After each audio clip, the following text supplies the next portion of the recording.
Welcome to footballgameplan.com, where football makes sense. I'm Emory Hunt, the czar of the playbook, and now that all of the film has been watched and the grades are finalized, it's time to break down the 2019 NFL Draft prospect rankings. And this year's top quarterback is Ohio State's Dwayne Haskins. The 6'3", 220-pound signal caller put together a remarkable season for the Buckeyes, tossing 50 touchdowns to only 8 interceptions at 9.1 yards an attempt, completing 70% of his passes in the process. This weekend, I'll be making a little bit of history as the only color analyst to broadcast 2 separate games for 2 separate networks in 2 separate cities on the same day. I did this back in 2016 as then the only person to do so, and I will do it again this upcoming weekend. My weekend starts in our nation's capital as surprising Georgetown Hoyas play host to the Lehigh Mountain Hawks in a big game in the Patriot League as Georgetown looks to even their record to 4-4. Afterwards, I'll head to Baltimore as the Morgan State Bears welcome in the Howard Bison and their go-go offense, and which should be a strength versus strength battle as the Bears defense is one of the best in the FCS. Now, you can catch this Georgetown Lehigh broadcast live on Watch Stadium and the Patriot League Network,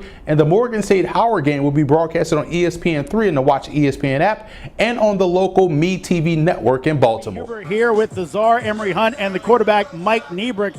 Emory, let's start off with Lehigh, of course. 17 straight wins against Georgetown, but a different streak on their mind. Losing streaks are never fun. I've been a part of a lot of those in college, and you kind of want to find a win, and let's hope they can find one today against the Hoyas. Players to watch. We start off with Lehigh and a guy close to your heart, Emory, as a running back in Don Bragalow. You talk about one of the best backs in the FCS, a guy that is a few yards away from breaking 4,000 for a career. That's impressive for a tailback. Glad he's out here today healthy and ready to go. I feel like, Shirley, when people watch you play, they only try to pigeonhole you as one guy. But going back to your Oklahoma games, you can play all spots, and there's about 3 different spots, maybe 4 if you depend on the offense you're in. Yeah. What's been criminally underrated about your game as a receiver? I think just what you said. I mean, playing outside.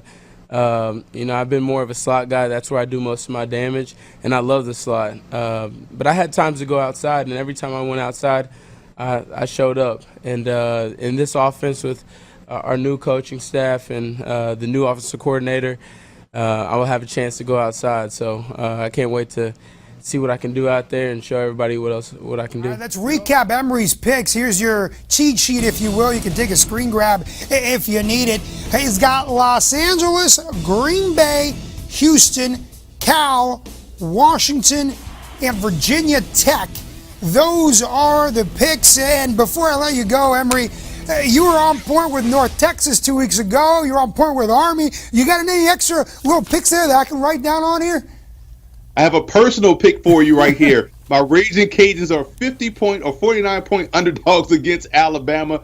I think the Raging Cajuns can cover or at least take the points. They won't lose by 49 or 50 points. That game, I believe, will be take the over, obviously, but look for my Raging Cajuns to not lose by 49 points. So take the Cajuns and the points against Alabama in that huge number. Why you got to do that to me, man? Why you got to do that? Like you've been hot on your picks, on your upset picks, but now you're gonna at least get them to cover over Alabama. All right, we'll see what happens. You've been hot as of late. Emory Hunt. Up Georgia, 13.5-point underdogs. Really interesting number. Who do you like in this one? You guys can understand this reference. You never win a fight if you're afraid to get hit. And I think Georgia is not afraid to get hit. They do the one thing that I like that teams are afraid to do against Bama. They throw deep against Bama. And I think because of that, because of the way they can match up in the secondary and also affect the pocket, this game will be a lot closer than what people think. So take Georgia in the points in this ball game. The Bulldogs won't be afraid to go toe-to-toe with Bama. It's the MEAC College Football Game of the Week on the Sports Fever Television Network. Hi, everybody. Great to see you. I'm Phil Shannon alongside my partner, the czar of the playbook, Emory Hunt. Howard, they have one of the most explosive offenses in all of college football. Wide receiver, Jaquez Ezzard. The guy's on fire. First Howard player to ever go back-to-back with 3 touchdown games. We had him last week against Delaware. See, he scored pretty early in that ball game. We talk about a player that has everything that you want at the position. He can play inside. He can play out. He's going to have to be big again today for Howard's offense. Catch!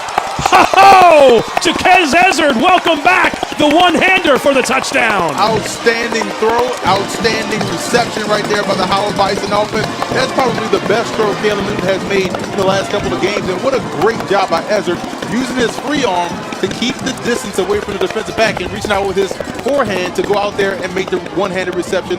Outstanding play all around. At that time, we were like, man, this guy is great. And he was all projection because he wasn't the most polished passer. Their offense was 75% power running game and Vic off play action, finding somebody open and scrambling.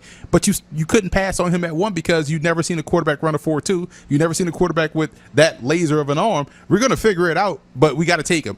With Lamar Jackson, you're getting a more polished version of Michael Vick, a guy that's a more elusive runner that can protect himself so he won't get hurt, and a guy that can throw the football coming out of a pro-style offense at Louisville with that Earhart Perkins offense that he runs with Bobby Petrino. And keep in mind, Petrino, we never got to see what he would have looked like with Michael Vick because Vick went to jail. This is exactly what it would have looked like had Vick and Petrino been able to work together in the league. This is a can't-miss prospect in my opinion.